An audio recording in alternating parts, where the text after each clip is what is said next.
Hey everybody, come on in, welcome, welcome, happy Tuesday you guys, good to see you. Welcome to another episode of Let's Stay Together. I have an awesome guest here with me today. I am so excited to have on 𝗏𝗏𝘃𝗁𝗏 today. He's awesome. Hey everyone, let me see if he is in the chat. All right, grabbing him right now, hang tight. Hey Andy, hey guys.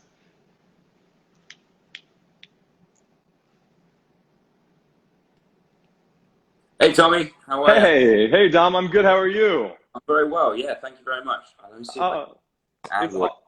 yeah, get the angle all right and make sure I'm all good. Thank you for coming on the show, man. Oh, thank you for having me. How are you? Where are you? Where are you? I am based in Manhattan. Manhattan, lovely. Yes. Are you good? Are you happy, safe, healthy? We're all good. We went through some scary times for a few months here, but we're seeing a light at the end of the tunnel, which is great. What about you? You're in LA? Good, yes, I'm in LA, yeah. Okay. Scary times still abound here, but all just trying to stay home and stay, like I say, happy and healthy and safe. Yeah, man, I have to have hope that we're going to get through this if we all just kind of do what we have to do, right? Exactly, yeah. You know, fingers crossed if we keep taking the right precautions and the right measures, then we can start. Oh! It's not a great start. It's all right. Live TV in 2020. We do what we have to do. Got like a makeshift rig to try and get this angle right, but it's not feeling it. There we go. It's looking good. It's better. Well, thank you again, man. I started this show in March, kind of when COVID began, because I wanted people to come on every week and hear from people they admire for some joy and inspiration and hope. And you are somebody who inspires many. So thank you for being here. Oh, thank you for having me. Thank you for doing this show and spreading joy and love and hope. That's great.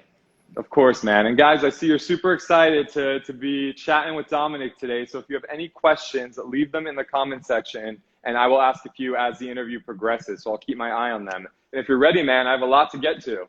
Let's dive in. Let's go. I'm ready. I'm gonna cool. retry this, my little makeshift rig here. There we go. That seems, so far, that seems to be holding. That looks good. It's physics is what it is.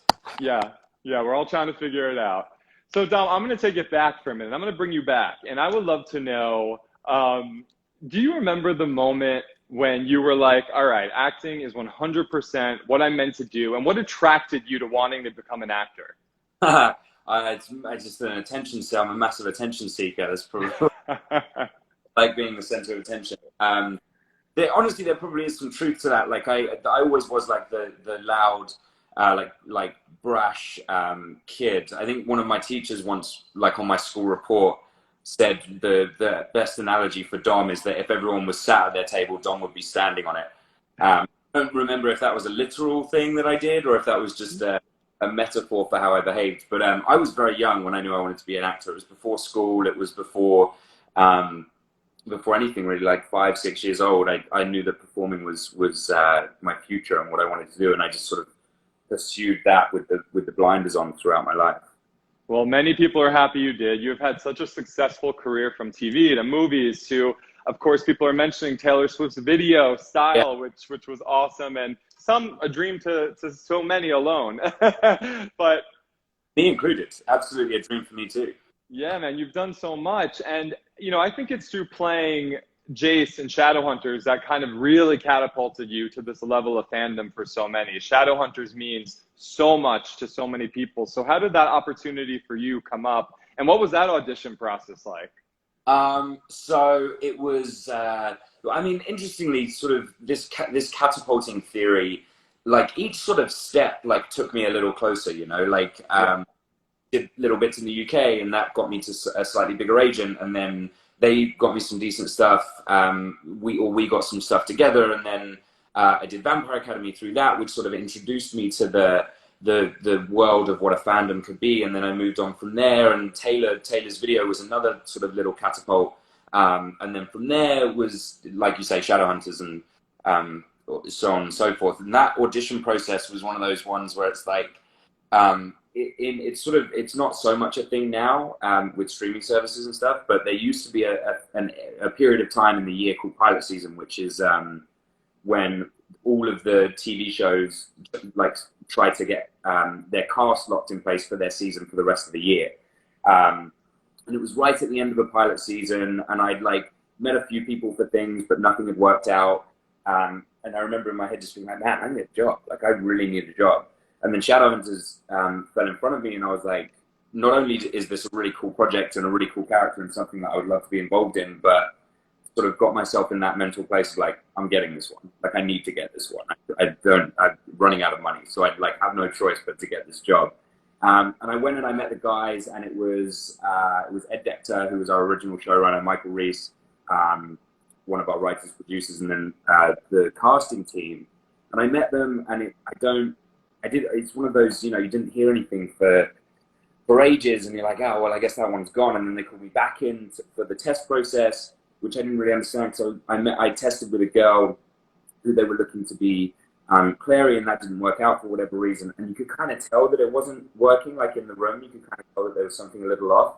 And I thought it was me. So I was like, oh, well, I don't think I'm gonna get this one, because you can kind of feel, you know, anyone with a sense of empathy can kind of sense that there's some sort of thing that's not working. And I thought that was so I remember calling my manager, Rob, afterwards and saying, oh, mate, I don't has gone my way, unfortunately. And it turned out that they fortunately for me did quite like me, and the girl wasn't quite the fit that they were looking for. You know, not that she was in any way bad or wrong for the part, it just wasn't quite exactly right, the right fit. So I got offered the part, and then I didn't know what to do, because I was like, well, there's no fairy yet. Like, what's the next step? Like, what do we do? And then I got brought in to read all the fairies. Booked it, which was great, because I'd known that for a while before. So it was, yeah, a lovely sort of rounding out to that story. When you walked on to that set the first day of filming, did you have any sort of feeling that this was going to be something pretty big with the fans, or were you kind of like, it's a job, let's see where it goes? You do kind of know, especially because it was based on books, and the books were so successful. And then there was the iteration of the movie beforehand as well that was quite successful as well. So this is sort of the third attempt at telling this story. So it was a combination of excitement, because I kind of felt that there was a lot of expectation around this project, and also a lot of anxiety for me, because I don't want to mess it up. You know, there's so many people, especially with book characters, and you know, I said this before, when you read a book, no matter how descriptive you are about a character, each reader has a different image of what that character looks like. So right. There's a way that you can please everyone. You know, the millions of people who love Jace from the books, there's just no way that because you know, no matter what I do, I'm going to look like me. So there's no way that I can match the physical depiction that different people had in their imagination of Jace. So, you know, all you can really do at that point is just trust in the writing and trust in the creative teams around you, from the actors to the producers to directors, and just hope, you know, you do your best and hope that people enjoy it. And, you know, still to this day, I hope that people did and do. Well, I think it's a testament too to the job you guys did with being books and the movie and everything else out there. It still was a massive hit. So clearly it didn't matter what had existed in the past. It's what you guys created that resonated with so many people. People are going crazy in the comments about this show. So what is it about the series that attracted such fandom, do you think?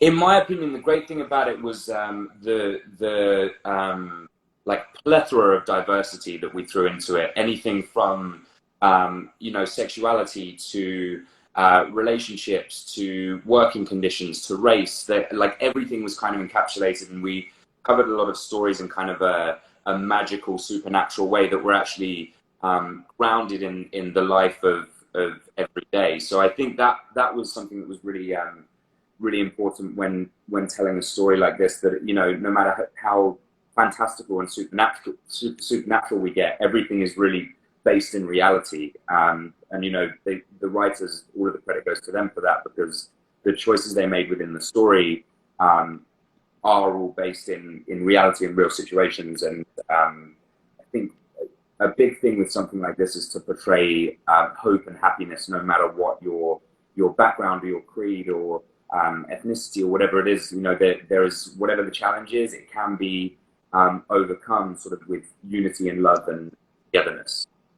And I would imagine you must have a lot of great memories from that show, but does anything in particular really stand out to you when you look back at your time there?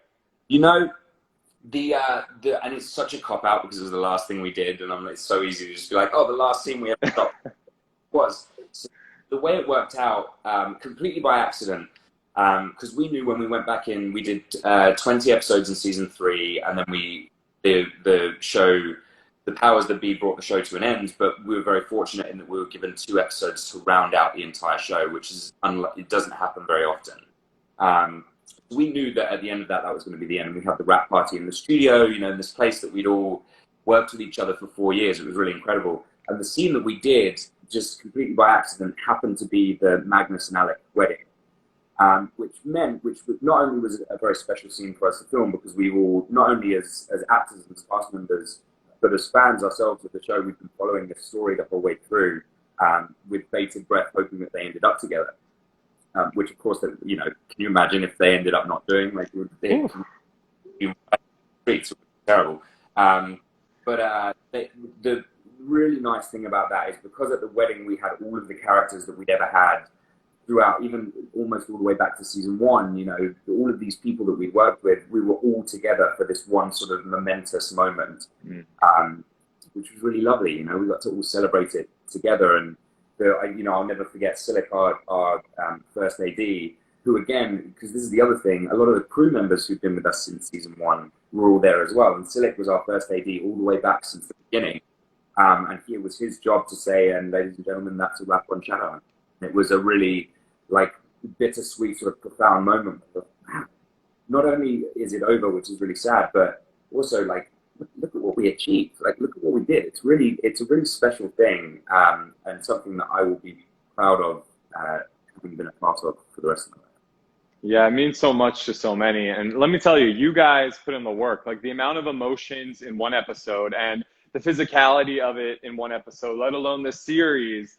I mean, you guys hustled. You worked hard to create a beautiful show. Yeah, you know, we did. We put our effort into it, of course. And again, you know, a cool thing. Sorry, my dog is right by my feet and he wants attention, so he's like, oh. I'll be done soon, I promise. A good thing to remember with attitude on a set is it's never really laid out. I mean, it does sort of trickle down a little bit. You know, if the lead actor isn't professional or isn't, you know, the cheery person that they need to be, then that will trickle down and that'll affect everyone. But it also works its way up. You know, the crew, the attitude of the crew really does define what the attitude is on set. And we had just these, like, heroic Torontonian crew members from every and all department who worked, you know, remember that, like, hair, makeup, wardrobe is costume. I was going to say costume. So it's only been my job for 10 years. But like grips, set decks, production, directors, they all come in 2 hours before the actors and they don't leave 2 hours after us.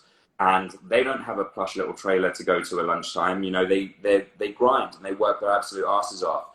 And for them to have a positive attitude at all times really does make the difference on set. So it would, you know, it's impossible for me to contemplate coming in and not putting in the same level of work that the team around me did, because they're so incredible. Well, that's nice of you to say, because it's true. The people behind the scenes, even the shows I'm a part of, they make it happen. So we know that well. Let me get a couple fan questions in. People are so excited you're on here, Dom. One question, and guys, I'm so sorry your names go by so fast, but I got the question. It was, where would you have liked to see your character go next? Yeah, there's a lot of speculation about what would have potentially happened, and I think over the course of doing interviews like this after the show has rounded itself out, I've kind of fine-tuned an answer. I think what would happen personally is the new sort of like group of Shadowhunters, because Alec is off with Magnus and is now the head of sort of the Shadowhunter world. He's our sort of king's the wrong word to use because Matt will take it to heart and I'll never hear the end of it, but like our leader. And I think then, because Jace by his own admission, is always a soldier. That's always what he's going to be. You know, when he got promoted to the head of the institute, he knew that that wasn't his place. That's not his piece of the puzzle, so to speak. So I think what would happen is Jace, Simon, Clary, and Isabel would be the four new sort of leads, like the alpha team of the Shadowhunters, and they would just sort of continue on, like slowly saving the world. Over the course of the show, it became very apparent very quickly that like there's always something. There's always something. So I think without a team like that, that world would crumble very quickly. Very, very cool. And let me get in one more for right now, and that is, if you could play any other character on the show, who would you play? Oh man, see, that's a tricky question because everyone does such a good job, and there's no way I would want to try and step into someone else's shoes and perform the way they perform, because I'd never do as good a job as them. But maybe I always jokingly say that Izzy would be the best one because she has the best costumes. But I think in reality, something like Valentine, like playing a bad guy, like with having moved on to sort of playing a quote unquote bad guy in Penny Dreadful, because he is a bad guy in Penny Dreadful, but also has little sort of weird layers to him. But I think something like Valentine would have been cool. Playing a bad guy is always good. I remember when I was in school, and I was probably about 10 or 11 years old, and I got cast in the school play as the bad guy. My acting teacher, Tom Waits, who's actually still a very close friend of the family, took me aside at that point and said, was it Tom Waits or was it Mr. Doesn't matter, you don't know who any of those people are, but they were both like starting points at me for my career because they were such inspirations. But he took me aside and he went, just always remember the bad guys get the best costumes, and then walked off. And I was like, sort of thought through it, and at the time it was like the Batman like franchise, the Tim Burton franchises through like Batman Forever and stuff, and that's what I thought of, and I was like, yeah, Two-Face's costume's really cool. I like that one. Okay, great. I'm into it now. I like that idea. Valentine, because of the costume. That's awesome. Yeah, there's something definitely a lot of fun about playing the villain. I had on 𝗟𝗃𝘀𝗁 from Once Upon a Time, and she plays the evil queen. And she plays that role flawlessly. And we were talking about how much fun it is to play, the bad guy or girl. Yeah, that's awesome. And before we move on to some other things, the last kind of question around Shadowhunters, and you mentioned this earlier, but the show touched on really important issues in this supernatural world. It made it very humanized, like race relations, like you said, sexuality. So as an actor, on this show, what did it mean to you to be part of those conversations that really, speak to so many young kids who are watching as well? Yeah, no, absolutely. I think the number one thing that I learned through all kinds of facets, not least of which poor behavior on my part, which I'm sure a lot of people know what that is education is so key. We're seeing that more and more with everything that's going on currently and right now. Not knowing about something isn't necessarily ignorance. It's a chance for you to better yourself with the knowledge of a group of people or persons that you haven't had that direct experience of. There are many experiences that we covered in Shadowhunters that I didn't go through as a child. So it's a chance for you as a person to educate yourself and then be this sort of like positive driving force in change. And I think that's what Shadowhunters tried to do so beautifully, is not only learn about the cultures around them, because we even had conversations that come down to sort of the nitty-gritty of like Judaism and understanding why Simon wasn't allowed to do certain things, or like understanding why a tattoo was so important to Simon, why that was such a hot point for Simon because of his grandmother in the camps, who was tattooed with a number, and it has that connection. So, even just these things that a lot of people would just think, look, it's just a tattoo, don't worry about it. And then you have to learn a little more about that person's story to understand why there is a grievance there. So I think that's what Shadowhunters did 4 years, and I miss saying the titular name. So I think that's what they did so well, is understanding and learning and presenting informed stories that were, for the most part, for the benefit of the viewers and the world around. Well, and Dom, I think that's something you do really well too, is you have a big platform and you use it for so much good, right? You post about things that matter, whether it's, you know, telling people that men really shouldn't be dictating the laws of a woman's body, or talking about bullying or systemic racism, or you just did a great post for Pride Month for the LGBTQ+ community. So you put out messages that matter personally, which I think inspires so many people, and not everyone does that. So why is it important for you to do that? So it's sort of, well, first of all, like, as you say, I think having a platform like mine, which actually is sort of relatively still fairly minimal, it's, you know, a lot bigger than, you know, my friends back home who are builders and whatever. But I think when you have a platform like that, there's a real responsibility, because it's not just like, oh, look, it's really exciting, I've got X amount of followers and whatever. You, in theory, have people, you have sort of a captivated audience, and I think it's same as telling the story like Shadowhunters or any story. It's important to use that platform, in all cases, to be the betterment of society, if you can. And that, again, that's just my opinion. Maybe it's incorrect, but as many fingers and as many pies of positivity as I can, I'm going to keep doing that, because, you know, anti-bullying has always been a big one for me. He's drinking. I know, good boy. These little barks. Anti-bullying has always been a big one for me.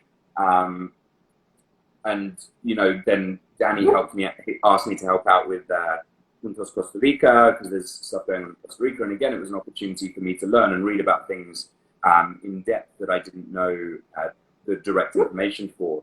Then each topic is sort of more individual. You know, when it comes to pride, for example, some of my dearest friends in the world are members of the LGBTQ+ community.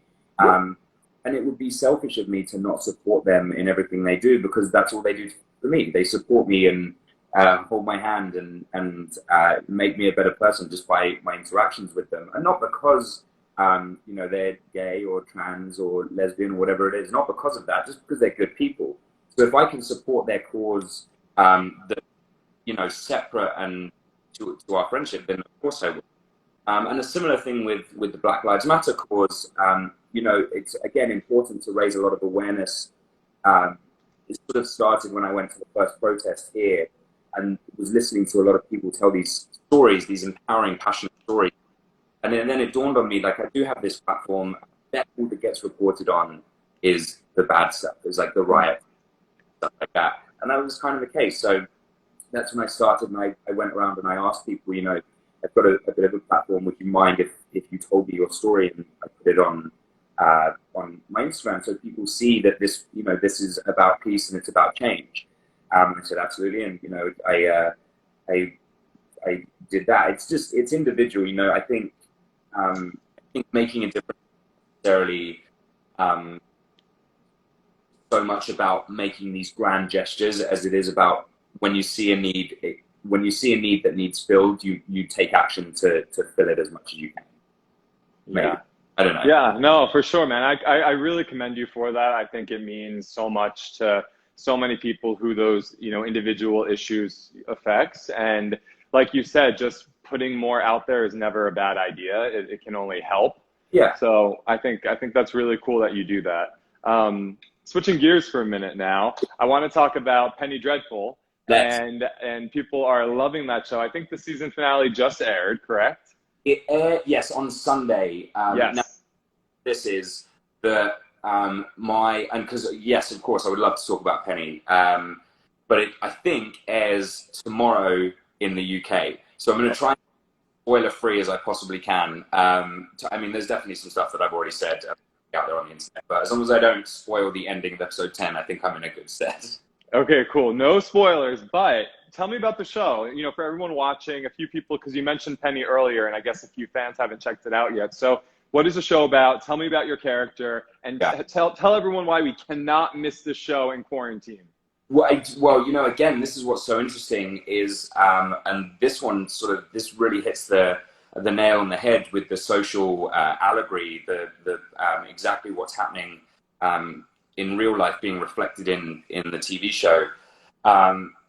Very much so. It's set in 1938 Los Angeles, and the two sort of overriding stories are the racial unrest between Mexican Los Angeles and you know, white America, which was then very poignant, and obviously still now we have some real steps to make for positive action to be taken. And then the other side of the story is the influx of Nazi Germany into Los Angeles. And what the number one thing that I thought was so interesting, because of my character and where he goes in the story and what his function is in the story, was that a lot of this is based directly in real life, which I didn't know.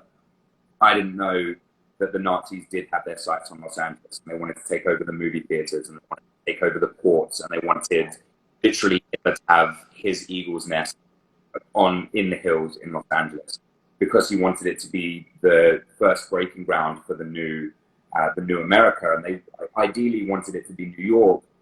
But as they say in the show, New York was run by the Jewish community, so that was never going to work for the Nazis, obviously. They set their sights on Los Angeles, thinking that they could spread across America, and obviously that wasn't the case. But interestingly to me, when I was doing my research, I was sort of reading it, and they sent us an amazing, like, 100-page booklet of research after I'd done a lot of mine. Reading through a lot of it, and I was like, is this like concept art? Is this concept work? And it's real file footage of like Nazi sympathizers marching up and down Hollywood Boulevard. Like, and it's just so blowing that was the case, but it was. And I think one of the key things that I thought was so interesting about doing this show, and why I was so excited to do it, is because politically it's so aligned with everything that's going on right now, but set 60 years in the past, and I thought that was really fascinating. Wow. Yeah, no, and a lot of people are commenting saying they loved it. They finished the finale. They think it's a great show. And now you did this show pretty soon after you wrapped Shadowhunters, right? Like, there wasn't a ton of downtime? There was a little. So after I finished Shadowhunters, and again, this is something I've said a little bit, it was really important for me that I took like a very different fork in my career. Because there was some options for shows that were kind of similar, or within sort of a similar world. And for me, it was really important that I strayed away from that, and I, not only character-wise, but also storytelling-wise, that I did something that was very different, not only to what I'd done recently, but what I'd done ever. So I intentionally took about 3 months off, and then spent the next 3 months actually looking for something that filled all of those sort of bullet points. And then Penny Dreadful came up, and I read about the character, and I read about the story. Not only that, but the opportunity to work with John Logan. And at the time, the only people at the casting time, the only people who had been cast was Nathan Lane, Natalie Dormer, and Danny Zavato. And it's just a no-brainer at that point. Nathan Lane is royalty in the acting world. Natalie Dormer, fast becoming the same, and Danny as well. But I'd actually seen some of Danny's work and seen how fantastic he was. And again, it was a real thrill to potentially be able to work with him. So that was sort of the plan. So it ended up being about 6 months off. Half was on purpose, and half was not on purpose. Yeah, well, a lot of people are thrilled you found the project. They're going crazy over it. It's a Showtime show, and a few questions asking if they've missed it, can they stream it? I would imagine so. Yeah, I don't know. Let's look. I think you can get it. I'm going to flick my TV on right now and see if it's on there. I'm pretty sure you can get it on the Showtime app. Yes, I think you're right. Yes, there it is. Yes, so you can get it on the Showtime app. I know that. And then tomorrow in the UK, it is being released on Sky, which most people won't know. But if you're from the UK, no explanation there. And a lot of people asking if they'll have more. They want more of that show. I do too. I know, I do too. So fingers crossed. Unfortunately, we don't know anything at the moment. If I did, I probably wouldn't be allowed to tell you anyway because it would. We genuinely don't know anything yet. Hopefully, in the coming months, we'll find out something, something positive. But Right. I'm holding my breath as much as everyone else. All right, we're sending good vibes your way about that. Come on, it's gonna happen. And I'm always so impressed. You just immerse yourself in your characters. Like you go full force. It's you can tell you're just fully committed to who you're playing, especially in a show like this right now. So for you, what do you like or enjoy exploring about getting to play these different types of characters? I think it's sort of like my answer is sort of in the question. I think one of the reasons that I became an actor and why I enjoy doing this is because I do have this like plethora of different people to explore and to delve into, and I think that's what I find so interesting. But then sort of conversely on the other side of that, like Jace, I really tried to throw myself into as much as possible. Kurt, a little less so, because there are some things that he believes that I don't believe, without giving away his sort of profession in the show. But I obviously don't feel that way. So that, you know, there are times where you do have to align yourself with, you know, this is what he's doing for this reason, and there's a part of you that has to kind of almost empathize with that and feel it. Otherwise it's tricky because you're just kind of saying words and there's no like emotion or passion behind them. Right. But then very, very important that you take yourself out of that sensation. And I guess the same could be said for some of the darker stuff that Jace did throughout Shadowhunters. You know, he did some pretty evil stuff throughout the show when he was possessed and so on and so forth. And it's very important to take yourself away from that stuff because it is emotionally quite I guess it's quite hard on your soul. Maybe it's quite harrowing to go through that sort of stuff and actually be the perpetrator of that sort of stuff, especially, you know, especially in Penny Dreadful, the murder and killing, and then the lack of emotion connected to those killing, like it's just sort of another day of doing anything.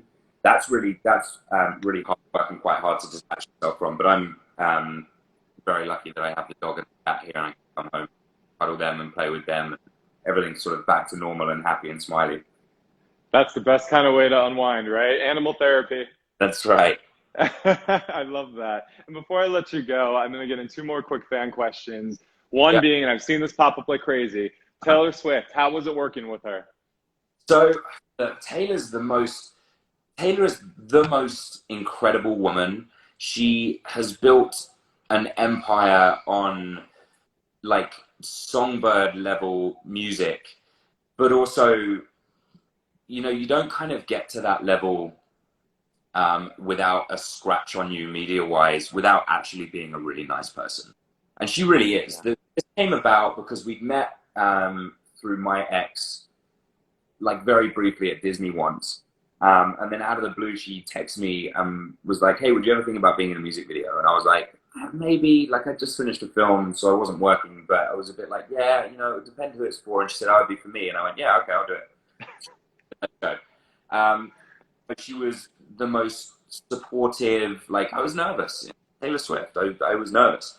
And she was really supportive and friendly. She knew the crew's name. She was a real, which it sounds like such a silly thing, but it's not something that happens all the time, you know? And it is a really important thing.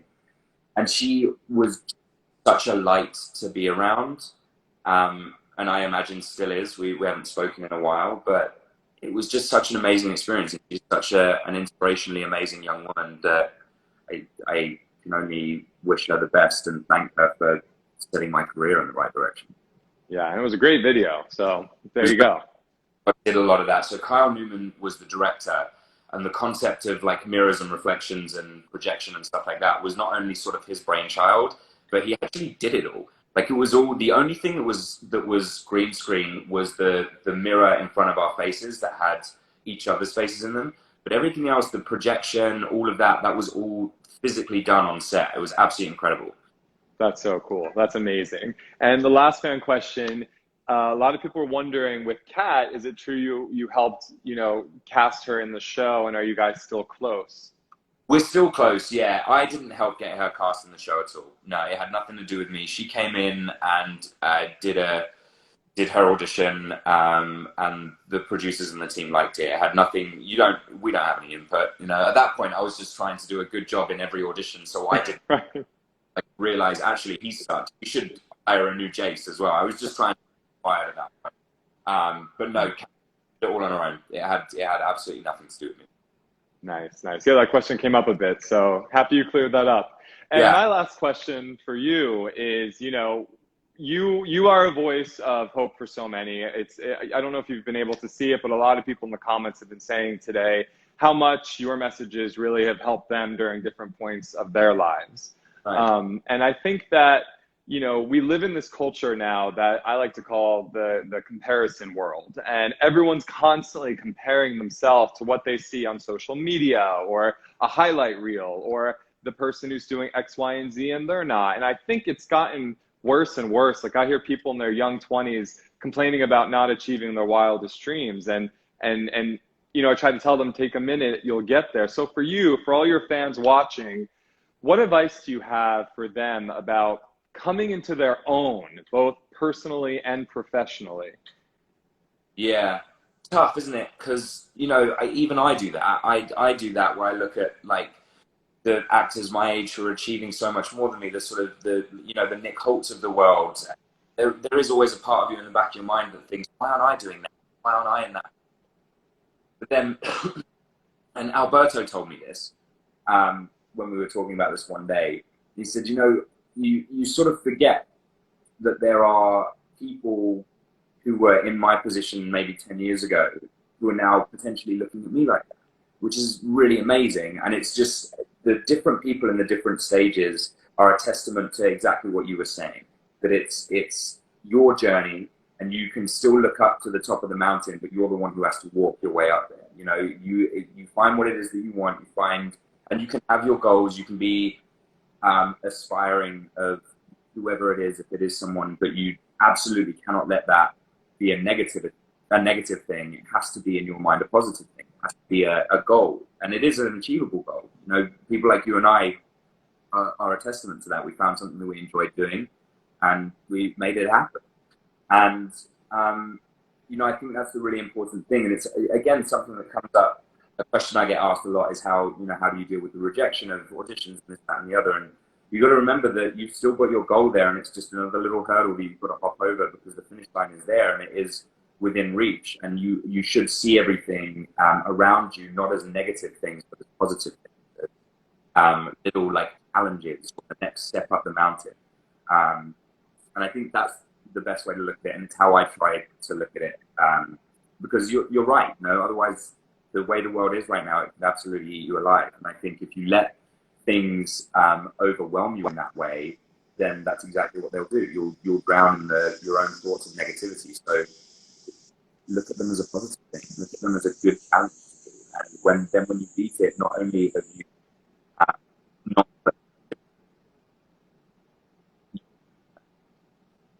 that step forward, goal.